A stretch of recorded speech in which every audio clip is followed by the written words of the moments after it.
If you misbehave, you're going to the principal's office. Welcome to the New Spirit radio show by the Society of Novus Spiritus, founded by world-renowned spiritual teacher Sylvia Browne. Today's date should be September 11th of 2024. Coming to you live from California, both NorCal and SoCal, are your hosts, Reverend Tom Bigley and Reverend Catherine Taylor, playing audio segments we call Messages from Spirit. Why? Answering your fundamental question, what are we here for? These segments are recorded trance sessions from Francine, Sylvia's spirit guide. So for new people, Sylvia was a full trance medium, which means Sylvia contracted to let her and Francine's essences exchange places in Sylvia's body. And we think of our bodies being similar to a car. One driver gets out and another driver gets in. And this allowed Francine to share spiritual knowledge with us directly from the other side. On occasion, another master teacher and healer, a guide named Raheim, would exchange with Sylvia and present us with spiritual information as well.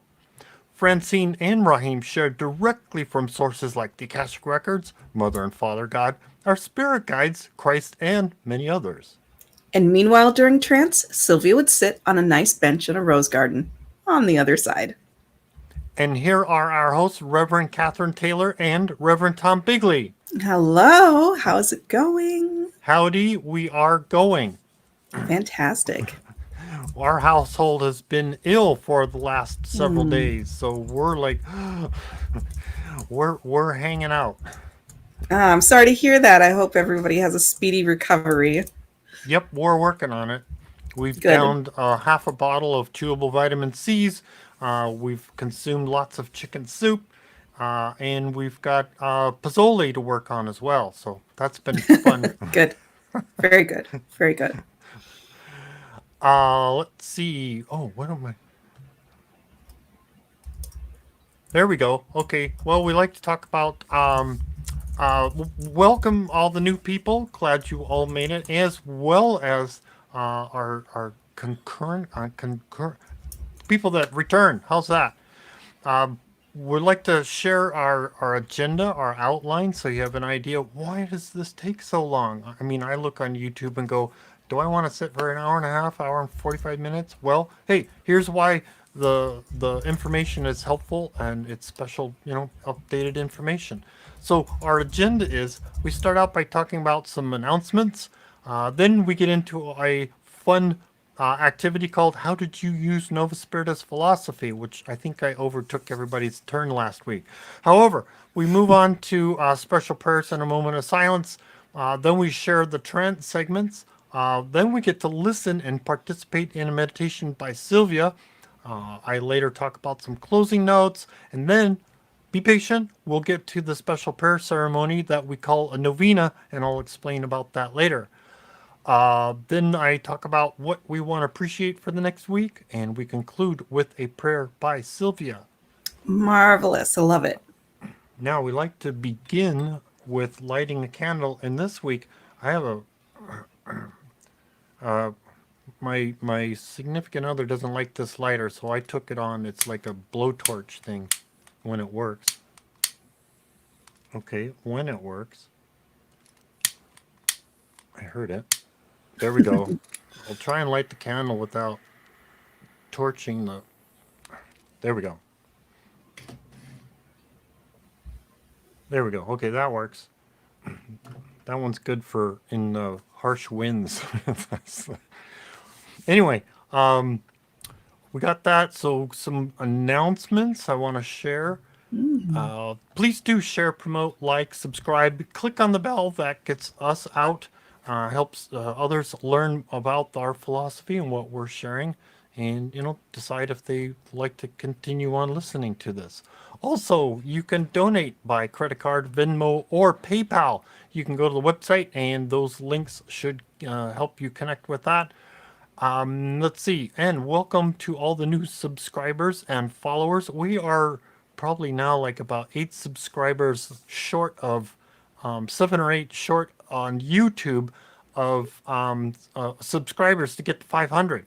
Ooh, that's so exciting. That's a big deal. There's some Great. features that become enabled for us once we get to that 500 mark. I was trying to read about that and having a challenging time of deciphering what what are all the benefits. And anyway, fun stuff to research. Also, I like to talk about hindsight. Yes, we believe that hindsight is 2020. Well, getting a reading with Chris Dufresne can be that hindsight for your future. So, don't miss out on his question specials. You can sign up on the website at chrisrightnow.com for and get notified. There is a has been or is a special going on at this time. Let's see. We did that. Oh, okay. There's next item is how did you use Novus Spiritus philosophy? So I think we have some fun.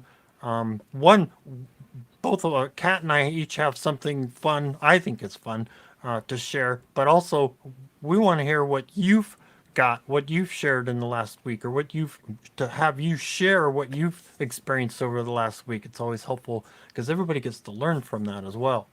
So Kat's going to tell us who's going first. I'm going to nominate you this time. Okay. Since I haven't done that. I feel like I've been going first for a while. Yeah. All right. You have. All right. All right. All right. Let me. What did you use? Mm-hmm. Oh, so here's mine. A new inanimate object. Ooh. Yes. So, and a silver rotor or pipe cleaner. Oh. Now, yes. Why? How? And when the thought first came to mind, I'm like, why a rotor? But okay, it's got to be silver to make it special and fancy. So it's some kind of pipe cleaning system, not the smoking pipe cleaner. I mean the household pipe cleaner. You remember last week I spent that fun time sharing with everybody about motivation, and one of the analogies that has been shared over time, and I believe it came from Sylvia, was when you're turning on your spirituality or you're learning something new that's coming from within, it's like you're turning on a faucet that's been off for a long time. There's a lot of sludge that builds up in there. And the first thing that comes out, if it's not just a sputter, it's all that sediment comes out first. So the first things that come out when your spirituality is enhancing, or you're wanting to enhance your healing energy or your psychic ability, the dirt comes out first. So you got to work at it, and then it clears up. You get a fresh flow. Well, that's why I thought about the inanimate object for me would be a silver rotor to help people get their pipes cleaned out. I love that. I love that. So there's two of them now. The first one was, I think, like a silver saw, I think I said, but it's about cutting, opening doors or windows of opportunity for people. And now it's like, okay, the silver rotor that's going to help people flush out all that sediment to help them with their spirituality. Fantastic. So I as a reminder, the inanimate object talk on the show was, I want to say, maybe 2 or 3 months ago, and you can look for it in the comments section. The blurb about what the show is about, and it's worth listening to. I think we had a couple shows of talking about the inanimate object as a personal and temporary symbol of just to kind of help clarify with that type of energy and vibration that you're putting out there. So if anyone is curious about that, that's worth having another listen to. That's fantastic.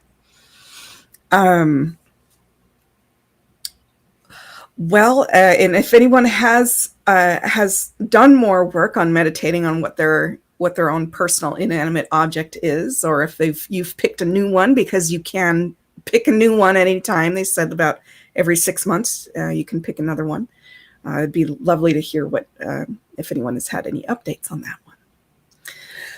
Well, shall I share? Please. Okie dokie.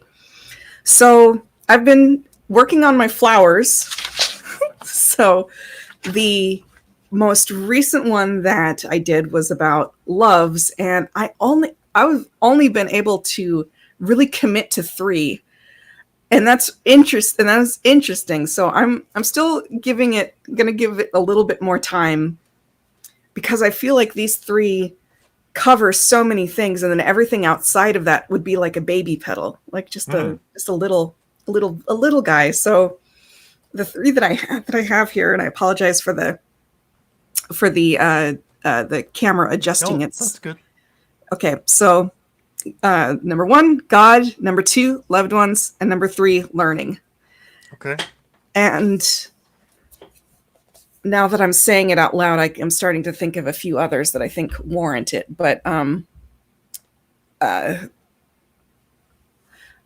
that covers so many things, because it's about the knowledge that you get about learning about God, as well as learning, getting to know somebody else and loving somebody else. You get to know another part of God, which is incredible. And then if you're learning things about something from a class, or something like a challenge in life, a spiritual task, it's all, every single day you're learning something new about God's incredible essence and creation and being. And I think that is just the core of what I'm experiencing when I'm sitting down and trying to do this particular exercise. So yeah. A few other things are coming to mind now. The one that is particularly standing out is teaching. Mm-hmm. And so I'll do some more meditation on that. So anyway, I need another week for my loves flower. Nice. Well, hey, that's progress. It is. It'll be fun to see if people, can share, what are the items on their love flower. Mm-hmm. Yeah, absolutely. The other thing that I wanted to share was a follow-up from last week. We were talking last week about a prediction that Raheim offered us from the year 1998, and it was about the cataclysm, and I promised I would go do what I could to find the exact place where you can look it up yourself in past trances, what they said for, like, what are the signposts? If we're going to have an earthquake to worry about, was there anything that happens beforehand? So I want to say it's in Journey of Souls 6. So about the Great Cataclysm, and of course I don't have the hard copy. Oh, maybe I do. Oh, I see one of them down there. With all sorts of Gnostic texts hanging out around here. So it'll be in one of these books that you need to order from the from study group at Novus. Or so the office. The office at novus.org. Thank you very much. So it's topic 6, page 68. And the chapter is pinpointing the cataclysm. So some of the things that they talk about in this particular chapter is that we will see 3 hurricanes hit the Pacific coast of America. So California, Oregon will experience 3 hurricanes, which will be extremely unusual. And then the East Coast will also have a year where they, in the same time period, they'll also have 3 hurricanes hit that coast. But really, it's the unusual part is, like, we're having substantial change to the jet stream and the trade winds, is what they're saying here. So somebody in the audience said, we never see hurricanes on the West Coast. Right. Yeah. And the answer but that's was the change. That's a change. Yes. He said, you will, when the jet stream and trade winds change. And we're seeing that time is speeding up. So when I'm saying be wary of the time, never before has council let loose with any information that was more definitive than this. And then, additionally, they also say you'll also have a triumvirate of 3 volcano reactions almost simultaneously within a month. You'll have Mount Rainier go up. You'll have one in Italy, Mount Etna, and you will have one in Japan, Mount Fuji, go up. And you're not talking about just going up. We're talking about a major warning signal that a major cataclysm is coming soon. And so that's another one of the warning signals. So again, that is Journey of Souls, topic 6 on page 68. And I am not going to worry about this. Right. That's the thing. That's nice that it's kind of like mile markers. You know, if you have to pass the mile marker, you're not there. It's not, helpful indications of things to watch out for. Mm-hmm. Yeah, and anybody can call the office and order these. That is absolutely open to the public. So if you want to have all 8 of them, go for it. That's absolutely okay and encouraged to do. So, and yeah, so 3 volcanoes, 3 West Coast hurricanes, and 3 East Coast hurricanes, and then the jet stream and trade winds being all discombobulated. So those are the signposts. And now I'm not going to worry about it anymore. And I invite you to also. Right. Yeah. The books, somebody just asked, the books are called, if you call the office, they'll know exactly what you're talking about. You'll say, I want to order a Journey of Souls topic 6. Mm-hmm. They'll know exactly what you're talking about. Journey of Souls. Yeah, there's 8 Journey of Souls, like these yellow binder books. There's 8 of them. So cool. Thank you for looking that up. Of course. What do we got in the comments people have shared? Yes, we've got some comments. Dana shares, I asked Mother God for flowers and then forgot about it. And my 6-year-old daughter randomly brought me little wildflowers picked from the yard. That is so adorable. That's so, okay, so inquisitive minds want to know what was the question, or what did you ask of Mother God? What was that an answer to, or was it just in general you said, oh, would you send me some flowers? That's really sweet. Gibson shares, I ordered the book, The Church of Mary Magdalene, and I have to say it's the hardest book to get through.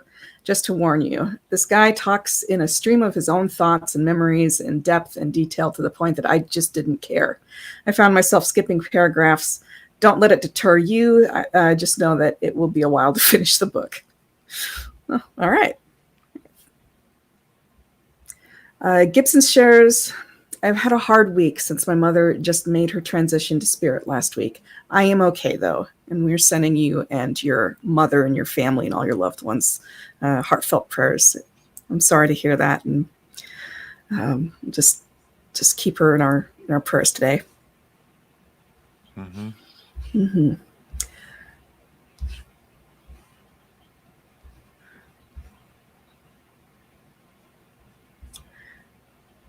And let's see here. And Miss LJ is here. She says, good afternoon, beautiful angels. My love to Reverends, and I hope everyone is doing well. Much love. Glad to hear from you and hope that you are recovering well. And hello to everybody else, both on Facebook and YouTube. Thank you all, and look forward to your comments today. Cool. All right. Cool. Well, let's see. We did that one, so we've got special prayers. So if you do have some special prayers or know of a situation that you would like to see go different, that now's time we want to put that energy out, put that visual out. So start visualizing what those outcomes are. And we're going to ask for the Mother God, archetypes, archangels, and our spirit guides to get involved to make adjustments and influence those situations. And of course, we always want to ask for the greater good. And I started to think, like, over the last couple of weeks, I don't know how many people understand or know or familiar with the term for the greater good. And I wanted to expand on that a bit. That has to do with yes, we're going to ask for an influence or a change or something go different. However, we do have our charts. We do have experiences that we've asked to have. So, um, you know, depending on the circumstances, that's the adjustment that can be or would want to be made to something. In I like Sylvia's analogy of, if you've charted to have like a fender bender or a car crash, then through prayers and so on, you can ask for yourself and others that, hey, that is just a paint scratch, but you learn the lesson. What was the intent of the lesson? So that's what the greater good is all about. Is asking that lessons are learned, and we can ask for to lessen the severity of whatever the outcome. If it's a negative outcome. So Mhm. anyway, let's take a moment. We're gonna have a moment of silence, and we're gonna visualize those things that or events that we like to have changed, and ask for the greater good. So a moment of silence.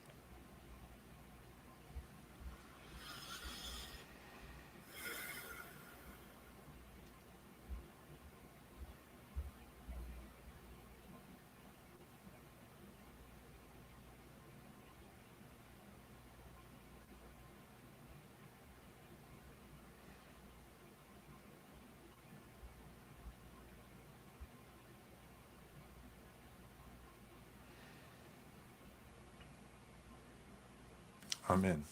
Amen. One of the things that came to mind also was when we do get ill, sometimes that's our physical body saying, "You need to sit still." Slow down. Time to rest. Exactly. So I'm doing the best I can to put my hands Mm. under my butt to sit still. But I made an exception because this isn't. I wanted to make sure that this was available for everyone. So let's see. And oh, thank you. I was just reminded. If you posting on the comments, that's a public request, which is fine. If you're comfortable with it. If you'd like to do a private request, you can always go to the website and post on our prayer chain. If you want something that is private. However, we are including all of the prayers, whether public or private, in these special prayer requests. So, and be the prayer. If you see a need, fill it.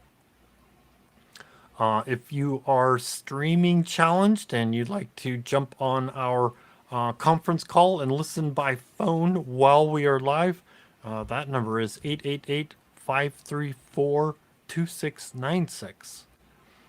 And I do appreciate that you stay muted so that everybody else that's listening in will have a fun show. Now it's time for trance segments, Okay. to the best of my understanding. Yes. All right. So we're listening to Raheim continue to talk about principality angels. So for our first segment, just getting my notes pulled up here.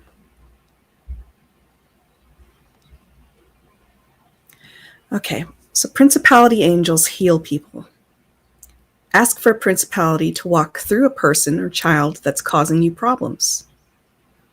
The Urantia book is nearly unintelligible. Parts of the Urantia are valid. Ministers giving spiritual advice. Archangels have a perfection scheme. The Michael and Ariel and Azna and Om's names. Cool. All right. Okay. We're going to learn more. Here we go. Yes. Raheim, you mentioned when you were talking about the principalities that they were the ultimate healers. What specifically does that mean? Does that mean for the earth itself? No, people. Protecting? People. So can we tap into that some way? And I would ask when you're healing or even in your cell memories that you ask for a principality to come in. That's right. And also to channel a principality. I'm sure now because they've made their appearance that they'll come. See, I'm convinced that if there's any remissions, it's because of the principalities. Now, if you have a teenager that's causing you problems, you have a daughter or son or person in your life that's causing you problems, ask for a principality to walk through them. Yes. When will the Mr. Travel be willing to go make a contribution to the church, like money-wise or whatever is necessary? Well, you don't have to worry about the mystical traveler. It's Chris that's going to do it. I mean, it's going to be more people doing it. It's going to be bigger and bigger. Well, that would be nice. As soon as you have an extra cash. by send it working. in. Yeah. Well, yes. Well, you see, it's all what will happen is with all the ministers on salary pay, they will be the ones that help farm out the products. They will handle the school as John will, charge tuition for the schools. It just, you see, all you need is seed and then it begins to roll. All she needed was somebody to fund her with enough money to get her out there. That's all she's ever needed. To Yes. free her from the reading room, basically. Yes. That's what Yes. Raheim, will we be able to have a special book just on angels and archetypes that would be separate?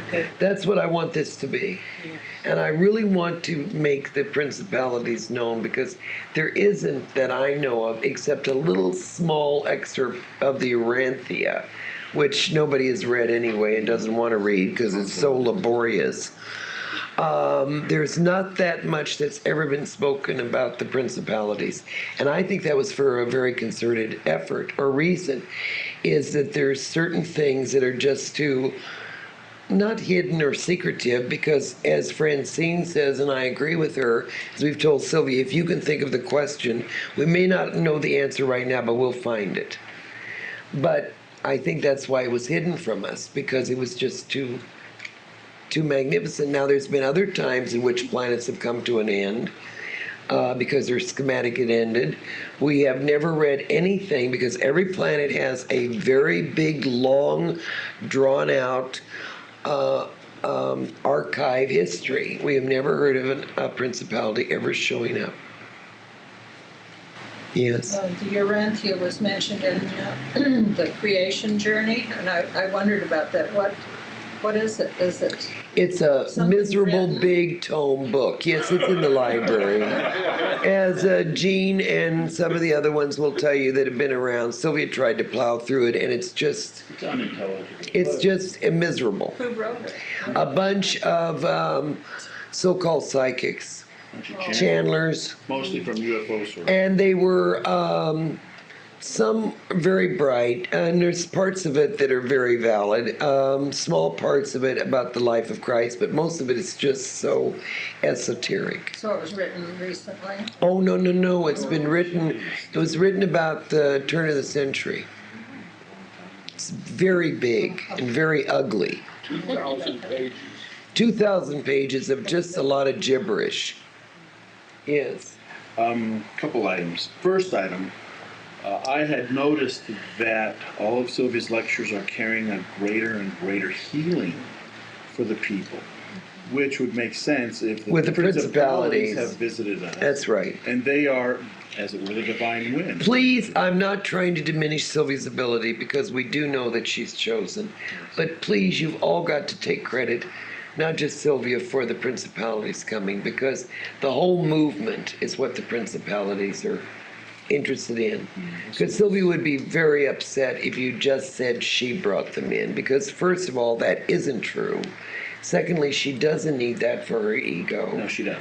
And thirdly, she's always thought of herself as a vehicle for God. So she doesn't need that kind of... I agree with you on that. I will have to say, though, she's proven herself a worthy vessel to carry them. Oh, I absolutely agree with you. I don't think anybody else here. Well, she is now on her third chapter of her book. See, that's why I think she gets so discouraged. She's doing lectures, she's doing readings every day, she's traveling, and she's writing a book. And then she hears that nobody wants to come in and spend 2 hours on the phone. You can imagine how discouraged this makes her. And it isn't for the readings, because she has 1,800 readings. She wants you on the phone to give spiritual advice. And I think just the idea of, yes, you've got your phone cards, but see, you don't fool her, because she also knows how much is charged to your card. So, yes, and if you think that you can make calls and you're not getting any calls on your card, she knows. We'll talk about that Wednesday. I'll bring the list out. Another couple items. The startling thing was that archangels have a perfection scheme. We just learned that tonight. And their wings change color in accordance with their perfection. And we were assigned Michael As like the patron and archangel. now Ariel has come on board. And Ariel is a male, right? Right. Now, as I recollect, Angelia saw Ariel in Los Gatos Twice. with the big wings. Yes. I mean, this guy. Yeah, but no, you're talking about Sylvia saw him walking And through Sylvia saw him in the foyer of the of house. the house. And he stood in the cathedral 20 ceiling, he feet stood tall. maybe 20 feet Yeah, with wings. with wings. And even Sylvia was a bit puzzled at that point. She was, I didn't think they had wings. But, all right, so those people have perfection schemes. Archetypes do not. No, They are sentinel. they're android. More like the Oscar statue that we know from our. Yeah, they're TV movies. androided. And they're relegated to the physical planet. That's right. Now, but they have no perfection scheme, no persona. The archangels. Neither have do a angels. Right. Just the regular angels. And don't diminish the regular angels, because they're the little band of protectorates that are wondrously, they're all the time. They're sort of like the ministerial body. No phone. No phones, yes. I thought archangels, because I know that you don't converse with archangels, though, do you? Oh, you They can. do can. converse. Oh, yeah, they can Ariel will speak. come in and They can talk to speak, us. yes. They're the only- Now, But your other angels don't, and they don't have names. But the archangels do, and the archetypes don't. They're all almost like stamped out the same. You know what I mean? They're almost like identical. angels, but the archetypes do talk. No. No, We're the archangels. archangels. Yes. The archetypes look just like you say, the Oscars. They're just almost like androided. Yes, yeah. Can I ask another question? Sure. My study group, I have a study group who is curious about the name Azna and where it came from, and I pretty much think that it's always been, or can you shed any? Always been. In the Bible, they have, yes, they call her Asherah. She prefers to be called the original name of what she's always had, because they got it all wrong, just like Sheol. They thought it was hell, was Asna. That's what she's always been called. It never came from anything. That's just what she's always been called. The same as Om. That's who it is. Or ISIS. Isis.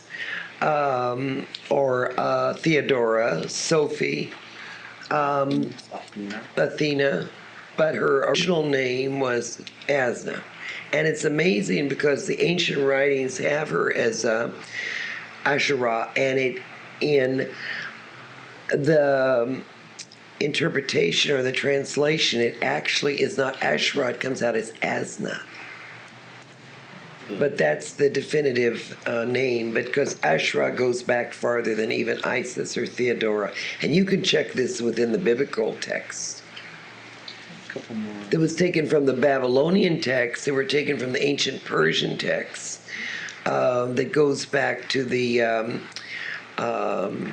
libraries of Alexandria that were ancient. And some of those writings were kept on stone tablets that were not destroyed. And in the Greek, they had the Artemis. I mean, there's a lot of variations dialectically.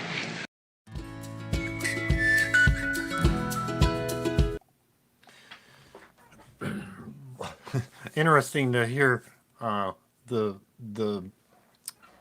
I guess historical placement of, except for the fact that I still think her Asna's name was given to us from the other side. So, but to see it recorded over time in the I guess the historical recollection of it seems interesting. Yeah, very interesting. I don't recall I don't recall ever hearing the word Asherah in like Bible circles or Bible studies. I kind of want to go investigate that. I did investigate the Urantia book, and that was indeed miserable. It was so miserable to read. Oh gosh, just laborious and dogmatic, and I felt like I was in.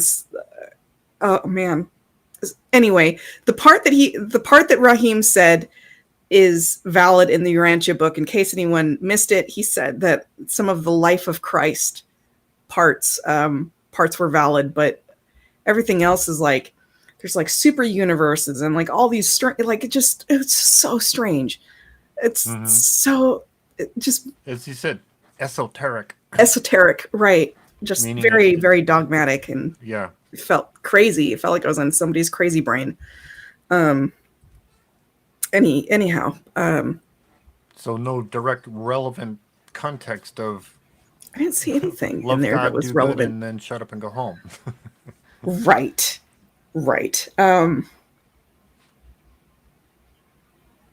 Yeah, I don't know. So if anyone has read it, more power to you. My goodness, that was difficult thing to go look up, because when you said that, I was like, oh yeah, I wonder what that actually is, and the whole thing is online. No. And in print. And in print, yes. I wanted to add a note because it's come up, I think, a couple of times. Is we've heard concern, or I should say, criticism of poor volunteering within the church, and if you're inclined or you feel inspired, you want to do something, that's great. We still encourage that you become a minister first. And how do you do that? Start preparing. Get the Journey of the Soul books 1-8 and ask for the Q&As. There's a title for it, and I forget what the title is, but there's a Q&A for each one of the books, and fill that out. We don't have a scheduled time right now. There's no timeline when the ministry minister training will open up again, but that's a starting point. And I'm talking about it because yes, I appreciate the fact that people do want to help in volunteer time, and I was in your shoes. However, when I volunteered, and Francine said, "No, you got to become a minister first," so I said, "Okay." So I jumped into that, and that's what I feel we need to stick to, is be that minister first. So, and I think of it as a rounding of knowledge that you'll have to work with and while working with others, as well as organizing whatever that volunteer activity you'll get into. Interesting. I did not regret in any way like the path that I took. Just in case anyone is curious, or and you're wondering, I don't want to be overwhelmed.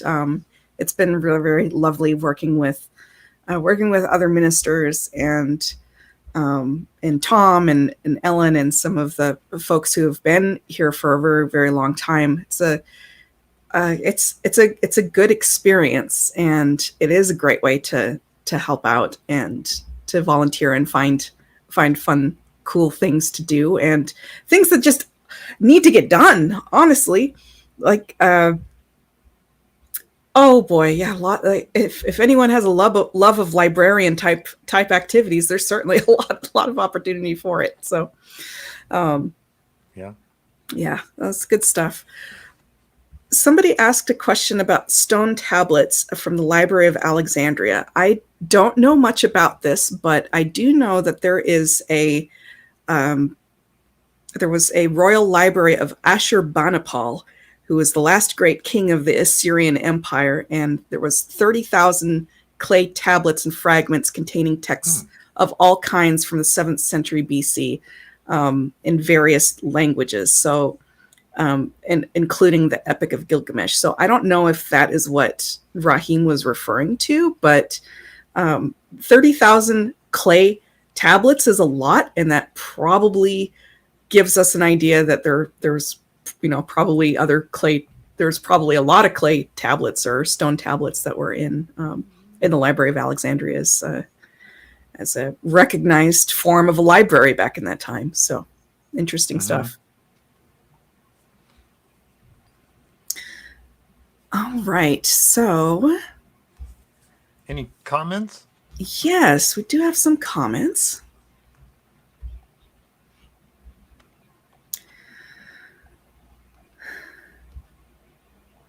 Carmita shares, I finally got all the books. They are fascinating. I love them. I'm still reading, and yes, would love to volunteer. That is lovely.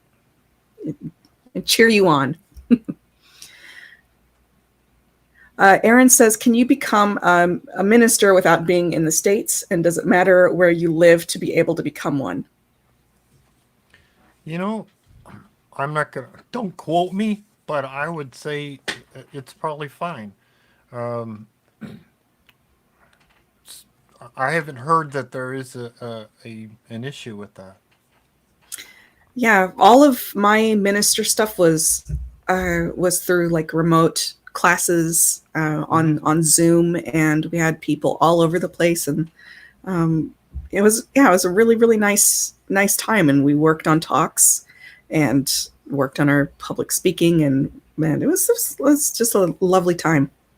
Well, the other thing too, we did have a group from Canada that I don't recall if it was 2 or 3 people that became ministers, and then their home is in Canada, but unfortunately they decided they wanted to change the prayers, and we said, well, sorry, that's not going to happen.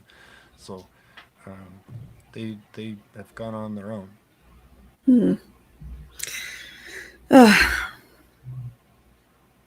Goodness. Ramona shares, we all recognize that it's 9/11 today, and many prayers to everybody affected by this tragedy.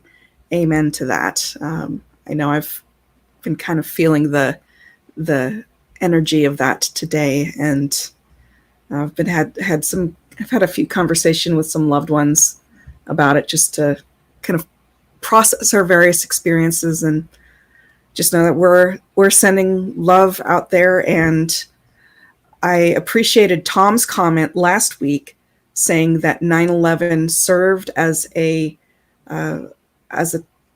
terrible event that a lot of people found a wellspring of love and spirituality for their fellow humans, and there was a lot of positive energy that came from that. A lot of negativity too, but the positivity was, I recall for years people just being a lot more tolerant of each other. Coming together, yeah. Yeah, absolutely. What's that, the fizz in the water? There's a one of our things we talk about being the catalyst. Thank you. That's what I was talking about. That's could be a catalyst to affect change. Absolutely. Ramona shares. Say cataclysm, but that's not cataclysm. Right. It's catalyst for change. A catalyst, yeah, was a catalyst for change. Ramona comments saying, Sylvia said that everyone made it to heaven that day, and that makes me extremely relieved. I recall, oh gosh, this had to have been years ago, but I remember coming to Novus and trying to just get some sense made out of that. And I recall hearing that in an event like this, people will raise their hand on the other side and volunteer. They'll say like, you know what, I've got an exit point come like around that time, you know, I can volunteer for that. Because like a call gets kind of put out saying like, hey, there's a major event that is going to advance the spirituality of the world.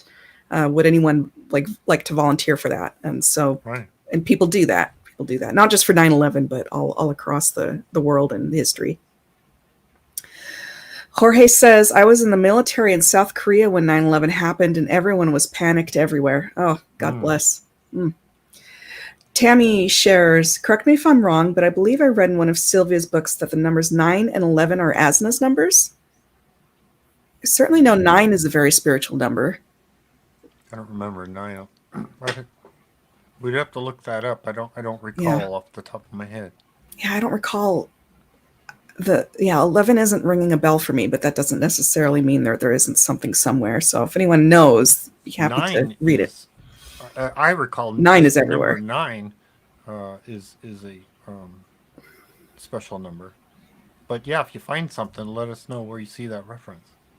Yeah, definitely. Well, today's a kind of a shorter day. We have one more segment. All right. And I'm wondering if it feels like time to go to this next segment. All right, so our second segment, and this is going to be our last segment for this week. We're going to hear about Cherubim and Seraphim. Lens flares are sometimes angels when you see them on photographs. Cats see angels and spirits better than dogs. Some animals are more spiritual than others. Ask for a throne when going through an endeavor or test. Raheim's tattoos, he's going to talk about those. Angels love gathering around animals in gardens. And then we're going to hear about how animals have languages. Cool. All right. Let's learn some more. Okay, so Archangels talk. They're the only angels that talk. Then above them are the Seraphim, Cherubim. They are non-communicative. They don't communicate. They have no wings. They have no wings. They're very definitive as far as their looks are concerned. So they're individually appearing of their own. They have no perfection scheme. No perfection. They're more or less what we might say they protect around us. If we want to say it in, let's say for our mind, they're sort of the front guard of the creators. Okay. And as I clarified with Francine, and for you, I'll clarify, our painters have made these little fat babies with little tiny wings called cherubs. Are the Botticelli angels? No, there's no such things.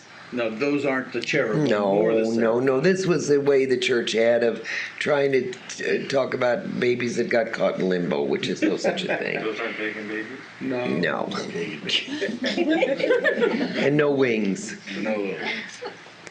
Yes. Raheim, there's something that I don't know how to express it exactly, sort of has appeared in a photograph that I have, that I brought with me, that I have in my hand, that I don't understand what it is. Can I see it, please? Yes. Oh, that's a very definite energy force, but that's an angel. It's not a bad thing, it's an angel.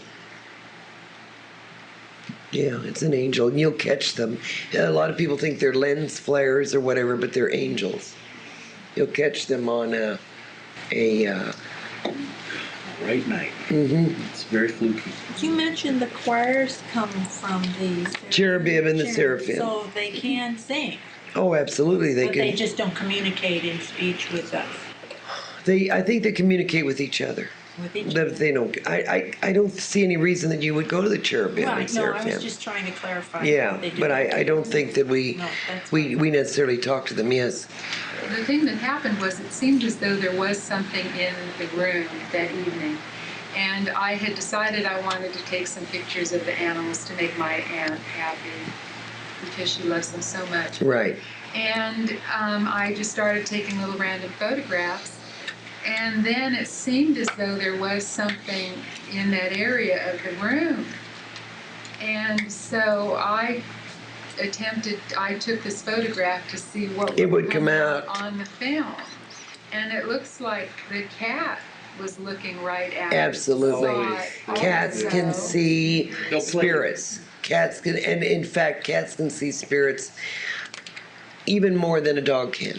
I think that's why the cat's always been called the familiar. I mean, in a nice way. It should never have been a negative way. And then the other cat that I got after church one day, Sunday, he, and I have a picture of him, was just absolutely mortified by what he saw. And his hair's all Standing up, and he was getting all, yes. Yeah, and he's all funny.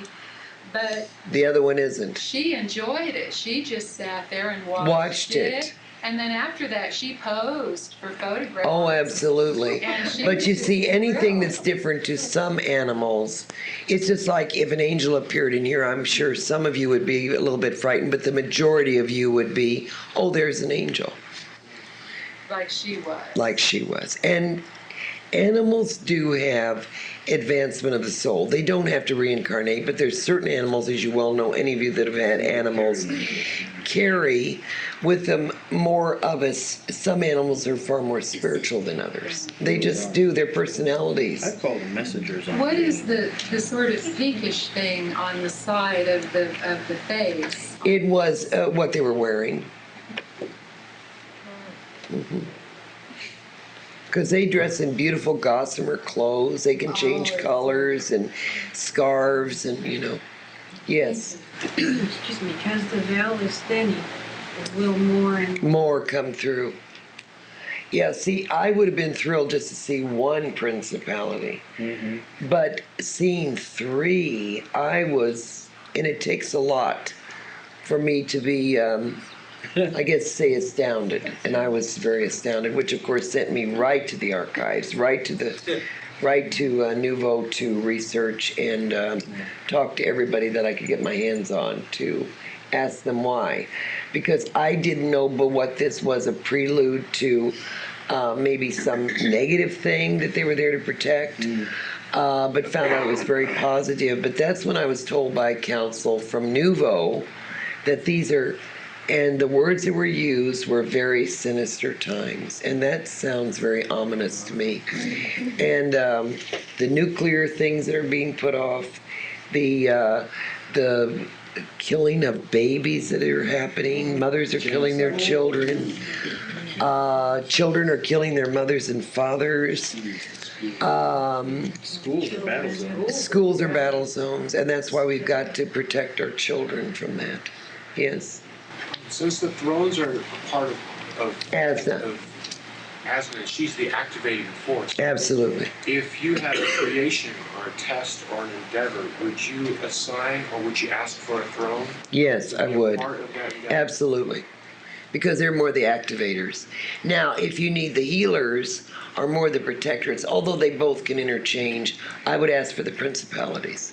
Because that would put an angel in, so to speak, an angel inside your creation and give Asna's, put her inside. That's right. That would give a chip of her to be able to walk through. It's like some of Michelangelo's art. It's got to have God. Yes. This is gonna sound kind of a strange question, but when you were in I remember, I think, hearing one time that you had tattoos. Do you still have those on the other side? Yes, I do. Do you have any on your arm? I have a sword on this arm, and I have a very, very definite sword. And on this side, I have the Sanskrit. the Sanskrit I'd like to know what that looks like. He'll show you. Yeah. Make it on the board for her. I can't get up, or I would make it. That dress. No, I can't. I can use my legs. I've been known to get up and walk, but it's not. That's it. That's beautiful. That means God. Father. That's the Father God. And the sword is, of course, Mother God. Yes. Raheim, does this angel have a name? No, this is just an angel. This is a protective angel that comes around you a lot. And many times, especially when you have animals, it's strange because the animals, and those of you that don't have animals, those of you that have gardens with animals, angels love together. They're sort of like hummingbirds around, sugar water. This may seem a little bit off the thing, but when you're talking about animals, I read a book recently of a man who studied horses and learned to communicate, or learned to understand their communication. Yes. Now, does each animal species more or less have their own communication? Yeah, nothing more than the dolphins, by the way, but yes, they're the highest form. And so by picking up then and understanding some of those, then we can communicate directly. See, the Native American knew. See, most people who hear the marvelous birds chirping in the morning, that's not a happy sound. You know what they're doing? They're establishing their territory.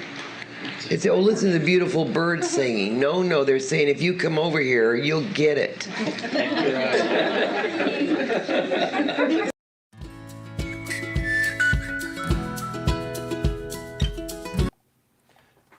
Yep, that's. I always love that comment about beautiful birds chirping. They're out there threatening each other to the death. We think it's such wonderful music. I'm still laughing about that. It's so funny. Come over here, you'll get it. When I hear people talk about, oh, the birds are out, they're calling my name, and I'm like, yeah, right. They're out cussing each other out. So, that's what I think. I don't tell people that very often. So, funny. What I was just thinking of it was interesting they brought up the topic of the animal language, and yeah, we're seeing that more and more. There's more people documenting, and it's been around for quite a while. You might remember the movie The Horse Whisperer that came out years ago. I can't remember who that main character was. Robert Redford. Anyway, thank you, Robert Redford. So yeah, that I'm not sure what the movie was based on, but it was it would utilize that storyline that he understood the physical communication with the horses, and we've got the Dog Whisperer, and we've got Jackson Galaxy from My Cat from Hell understands cat language and behavior, and I don't know if I should be surprised or not, but many people still don't grasp that idea. You can, talk like they do and communicate with them, but in their language. What is their language? And there's many other animals that have that people have learned, and of course, Raheim had mentioned Native Americans understood that. So it makes me curious. What are the other languages? How do you communicate with other species, with other animals? Yeah, it's fascinating, and I love that he just inserted right in there that dolphins had the most advanced language. Oh, that is so cool. Yeah, that's so cool. Yeah. I'm sure other dolphin enthusiasts will be excited to hear that. Yeah. Mm-hmm. Any comments on that? I have something to create another third segment here. Once we get past the once we get past these comments, if people have comments. Sure. Yes. Jorge shares, I feel very blessed and lucky that I got to see my spirit guide Jacob and my angels in broad daylight. They were wearing white gowns and had loving smiles on their faces. That is very, very cool and special. I love that. He also says, I used to have 3 cats and they were always staring at different parts of the room all the time. Yeah, This guy and his brother Java are very, very good at seeing spirits and things that aren't that I can't see. It's like, are you chasing a moth or are you chasing a spirit? What are you doing over there? Oh, you're okay. Yeah.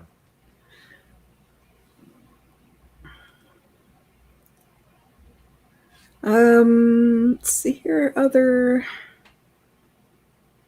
Alyssa says, to me, it's just relaxing to hear the birds. I agree. I'm going to hear them in a slightly different light now, personally. At least some appreciation of like, yeah, guys, we're establishing your territory for some food this morning. Get your food. Yeah. It's funny.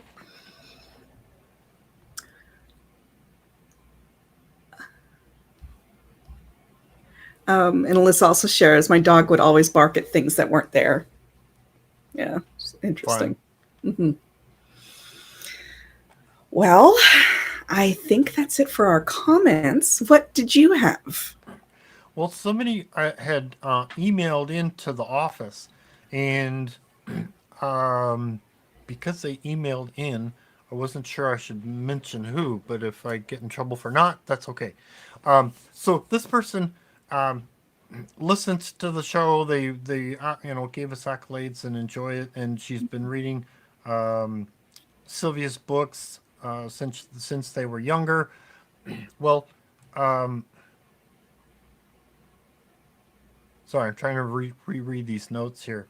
Yeah. I was wondering if I could have something clarified about Sylvia's teachings, and I'm reading some books by Dolores Cannon, and I thought I recalled Sylvia referring to her work, which I personally don't recall that. But Dolores touches heavily on the law of attraction and manifesting our desires, while also having a written chart.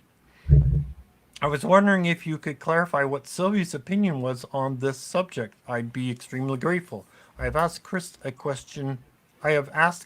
a question to him, and he did agree that positive attracts positive. But I'm wondering what to take and what to leave from Dolores's works, and so many others lately about the law of attraction. Well, that's going to be your choice of what you take and what you leave from Dolores's teachings. That's my take on it. I don't know if anybody else recalls Sylvia mentioning. I don't recall Sylvia mentioning about Dolores Cannon, but I'd be curious if somebody else finds something in that regard. Law of attraction. We've talked about how programming, visualizing what is it that you want, and doing the I forget the term. It's the symbolic ritual. If you want it to rain, go out and pour water on the ground. If you want to receive, I guess, receive, then give. Be putting out as well, and it's imitative magic. Thank you. That's the word I was thinking of, or the phrase. Imitative magic. Perform whatever that is, or visualize whatever that is that it is that you want to receive. I recall from the book itself, not her book, not Dolores's book, but there was one out. Wasn't there a book called The Law of Attraction or something like that? Or it was a little thing, in which got a ton of popularity. But my recollection and opinion on it was, yes, it talked very much about similar. We talk about visualize what you want, and but it seemed geared towards like you can get financial wealth through this process, which great. Yes, if you're charted to become wealthy, great. That's a way to work on it. But if your chart says you're not necessarily going to have huge wealth, then I wouldn't I wouldn't put so much energy onto focusing on, having a lot of wealth. So it's more of what comes to mind, what interests you, what finding that unique spark of you. What is it that sparked your attention, gets you excited? Yeah. I love that you brought this up. I think that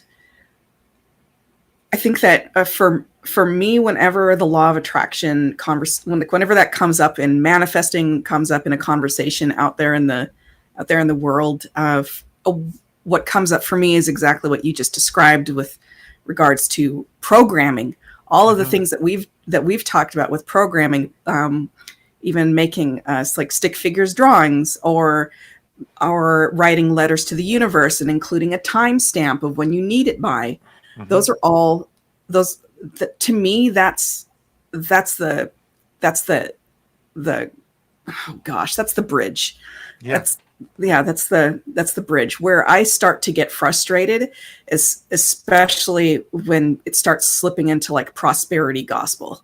And the prosperity gospel is this idea in evangelism that if you give a lot to somebody else or to church or to a thing, then you're going to get a lot back. And that drives me bananas. Like that just, oh gosh, like that's so exploitive. There's at least one book that I'm familiar with, and I'm sure there might be others where they promote the idea of if you give your money to the wealthy, that's showing that you don't need it, and you're going to show the universe that will attract more money to you.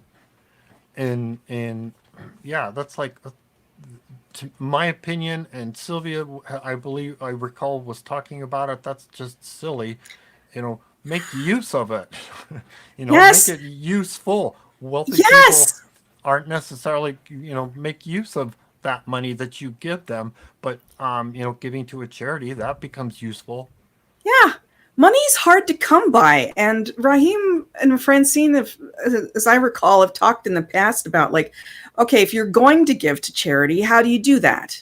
If you're going to help, what should you do? And I recall one talk where they said, like, yes, it's good to help somebody who has nothing on the other side of the world. Yes, but you're really going to see the most return is when you invest in your immediate community and your immediate circle and put your effort and energy into where your life is taking place.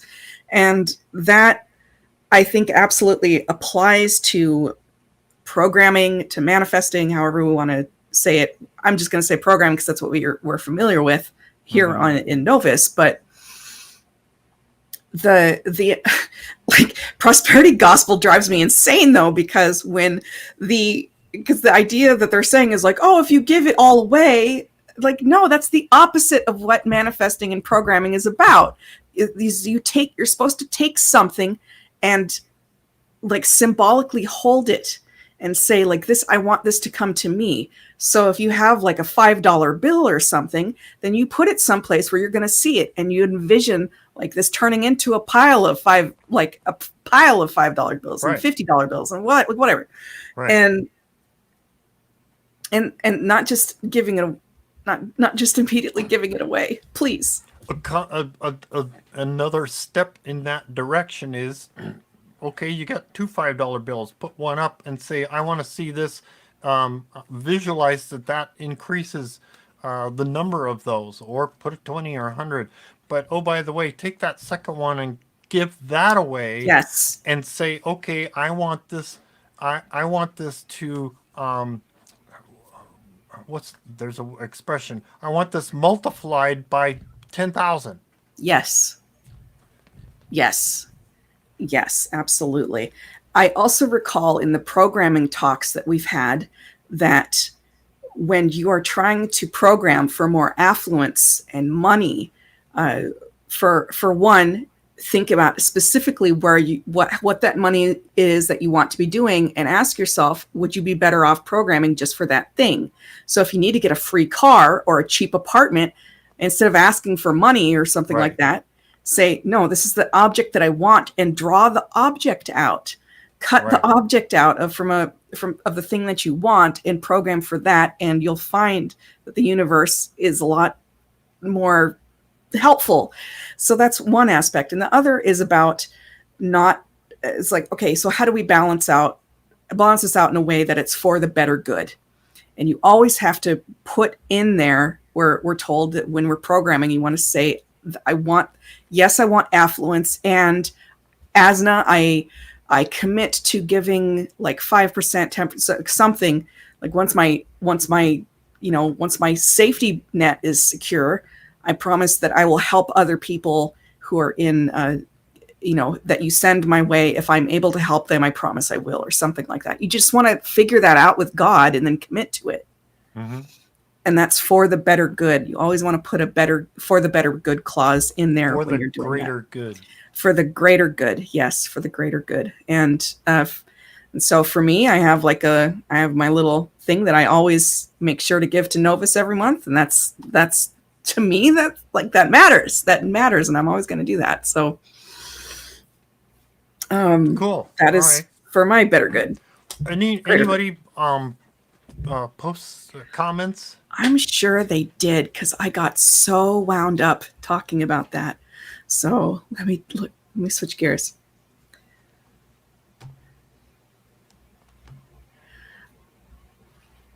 Garden says, so miracles happen, but I think I'll pray for something more important and positive. This was a sign that it works. Okay, interesting. I might have missed something earlier that she said. Kristen says, amen, Kat. Thumbs up to you. Let's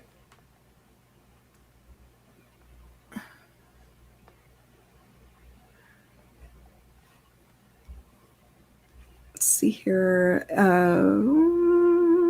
Aaron says, we want to give back by giving back to food banks and such for those who really need it. I love that idea. That is fantastic.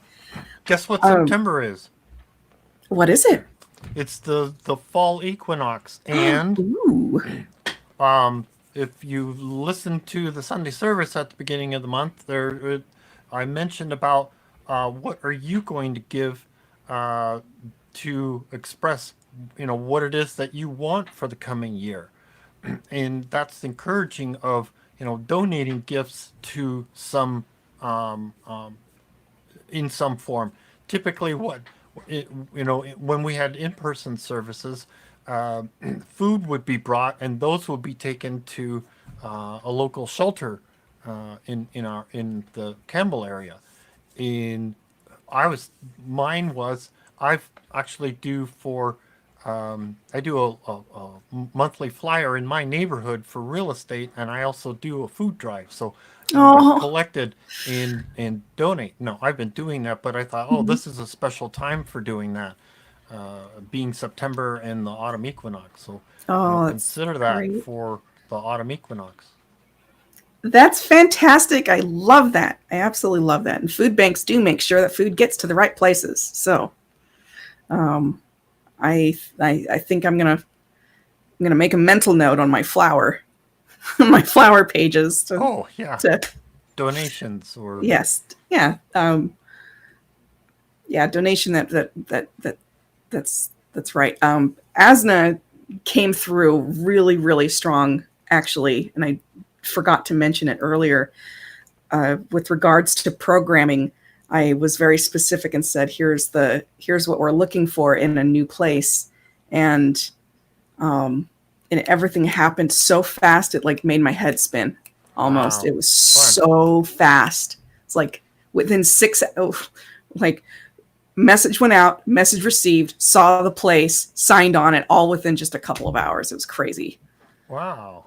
Yeah. Wow. But it was apartment situation, and checked so many boxes. So thank you, Azna. But that's an example of programming or manifesting or so fun. Any more comments?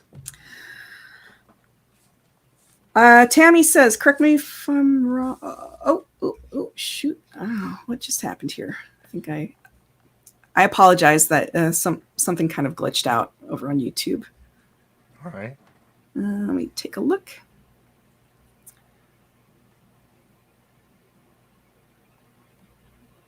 Ramona says, yes, donate to your local community food banks. I'm going to do that this season. That seems like a good idea. Jorge says, surround yourself with the white light of the Holy Spirit as well as people who are negative too, to neutralize them. Yes, they're having a conversation on YouTube about trying to avoid negative Nancys out in the world. Yes. No offense to any Nancys. Okay. All right. Thank you, everyone, for your comments. We're good. Cool. All right. That leads us to meditation. Marvelous. Those of you want to participate, now's the time we encourage you to sit with your feet flat on the floor and your palms upward on your lap to receive that wonderful healing, rejuvenating energy. And somewhere here.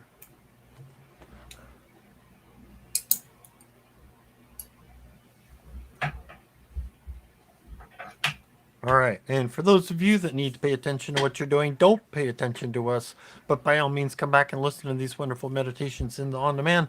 For the rest of us, let's enjoy. Find a comfortable place to sit with your feet flat on the floor, or a comfortable place to lay if you need to. And rest your hands palms upward on your lap. Now, to start relaxing the mind, the body, and the spirit, take 3 deep breaths while letting go of any cares from the day.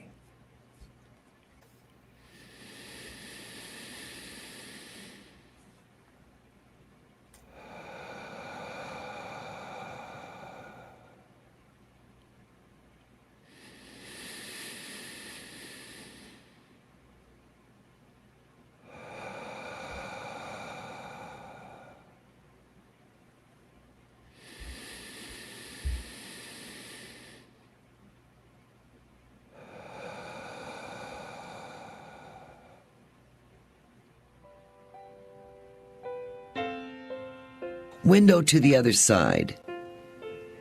Close your eyes and breathe deeply. I want you to feel the golden light around you. Around that is a glistening silver egg.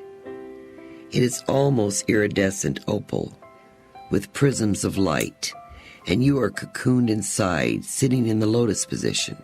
As you sit there, this prism of light begins to change colors, turning gold, green, blue, and several shades of purple.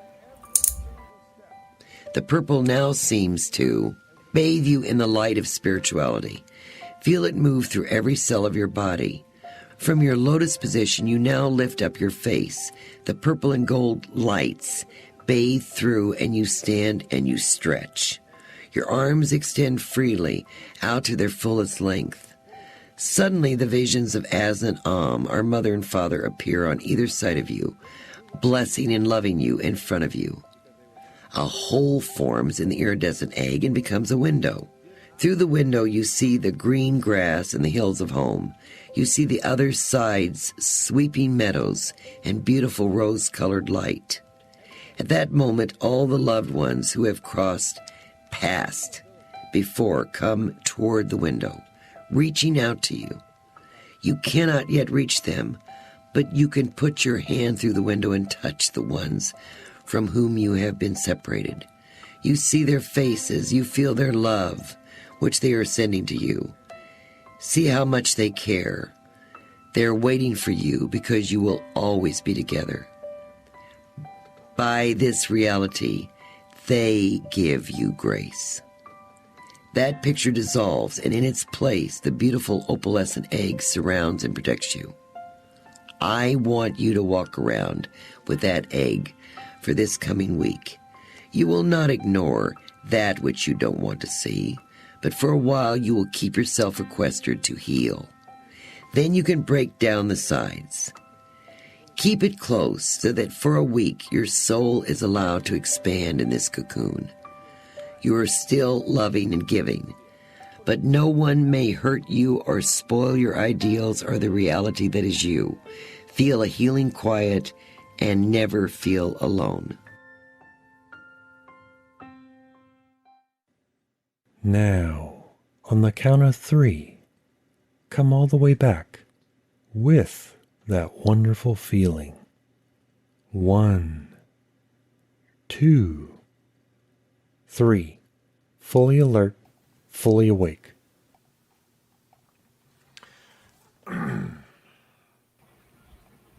Well, that was. I gotta quiet my mind some more. I'm like all kinds of. I had like clown faces, and I saw the egg, and I'm like, hello. We're supposed to be like visualizing ourselves and being surrounded by Mother and Father God, and I'm like, okay, that's what I get.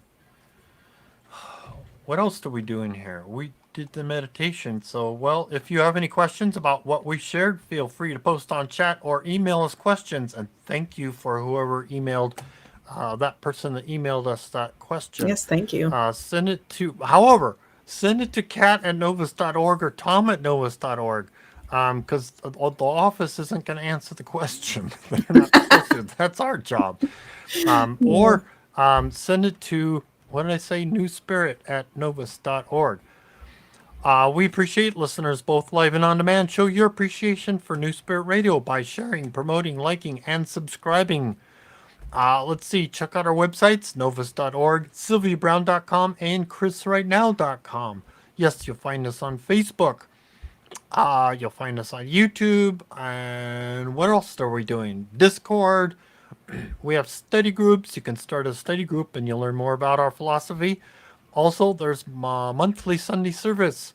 Monthly Sunday services you can watch on Facebook and YouTube. I just recently posted one, and they are classics of Larry and Sylvia. Reverend Ellen Schloss is doing special Zoom services. You can be invited to those. You can put your email on the website, and you should get invited. There's also in-person services in Las Vegas, and that service is also streamed live on a Facebook group that you can be invited to as well. So get yourself on the email list to be invited. Now's the time for the novena. And how this works, this is the special prayer ceremony shared with us by Francine. And how this works is, for new people, how this works is we're going to visualize that we're all holding hands together making a huge circle in a large room. And we're going to say a phrase together. I'll lead us off, but we'll say it together. And we'll say it 3 times. And then after that, I'll tell you what we want to ask for. And we're going to do that 3 times. And I'll let you know what we want to ask for after each one of those. So the phrase is, I am God. I am part of God. I am God. All things are possible because I am God. So we'll say that together 3 times, and then I'll tell you what you want to ask for, and we'll do that 3 times. Let's see. Oh, there we go. So, again, visualize. We're all holding hands together. We're in a big, huge room. Doesn't matter when you're watching this or hearing this. Just say it with us, because all that energy gets out where it needs to go, and to manifest things as well. So here we go. I am God. I am part of God. I am God. All things are possible because I am God. I am God. I am part of God.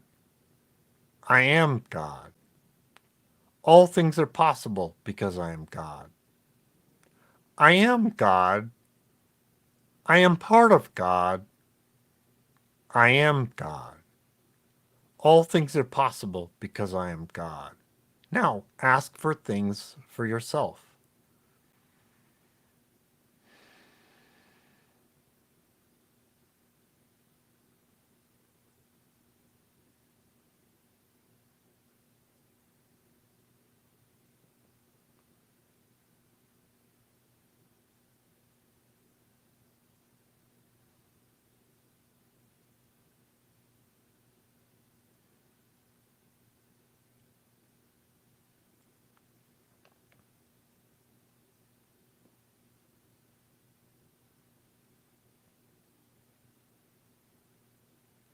Okay? And the second one, here we go. I am God. I am part of God. I am God. All things are possible because I am God. I am God. I am part of God. I am God. All things are possible because I am God. I am God. I am part of God. I am God. All things are possible because I am God. Now ask for things for others.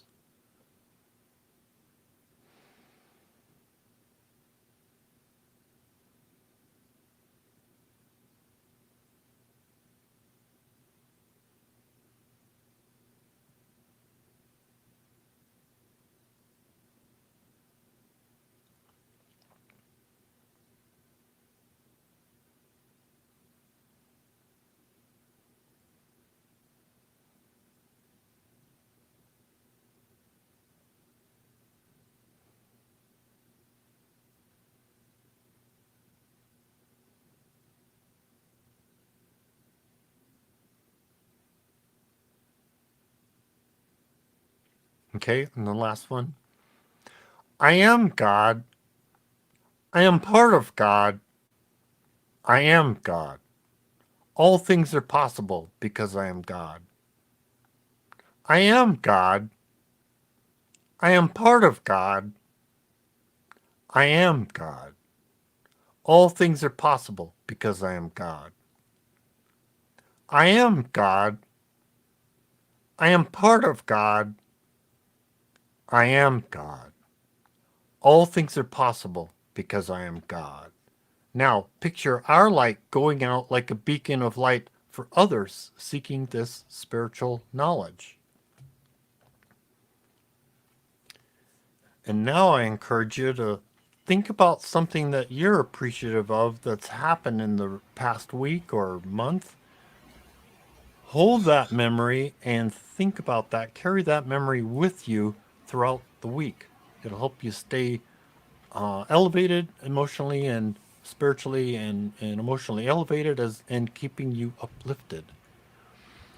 And show your appreciation to Francine and Raheim for researching all of this wonderful knowledge, Sylvia for coming to this insane asylum of the universe to start this movement, and for showing us how to get some peace of mind and grace while we're here, and of course Azna for helping us and protecting us, and Father God for providing us the most prestigious school for us to experience, learn, and satisfy our unique spark of curiosity.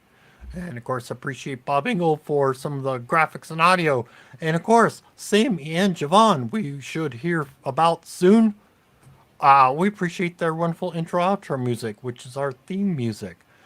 For the show, writing, setup, and hosting is Reverend Kathleen Taylor, and my voice is cracking. So editing, technical direction, and hosting is Reverend Tom Bigley. And now, a prayer by Sylvia.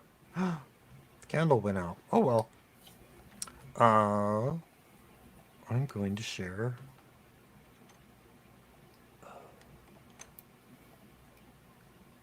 There we go. Share a prayer by Sylvia. Prayer for midday. Dearest Mother, the ruler of the earth and the day, allow the love that flows from you to the Father surround me. Restore my energy and allow me to enjoy every moment. I pause now and breathe deeply, closing my eyes and allowing your divine love to purify and rejuvenate me. Amen.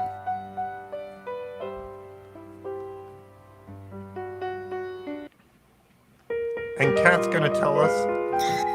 We love you very much. Have a fabulous rest of your week, and we'll see you next Wednesday. Good night. For so long we have ignored you, as if you were not there. All praise went to the Father. We were so unaware that through the years you've shed your tears for all the pain we bear. Oh,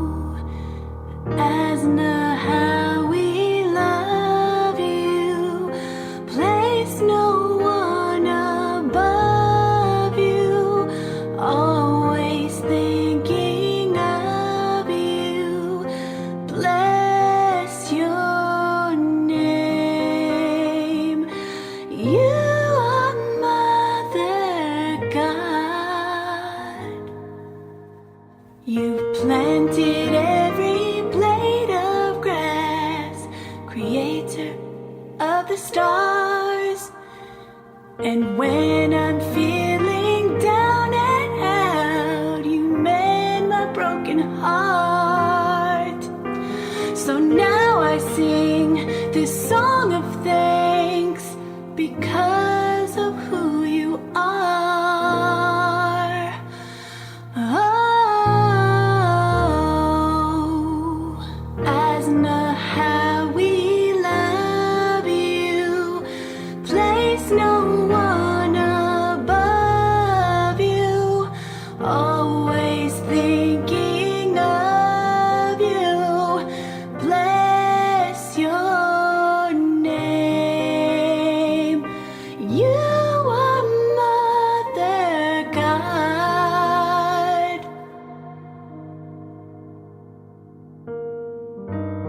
You're more than a friend to me. You give me everything I need. In your peace you hold me tight. You are the bringer of the light. With no fear we boldly stand, because you hold this world in your hands. You are the truth, you are the hope and love we never knew. Oh, Azna, how we love you.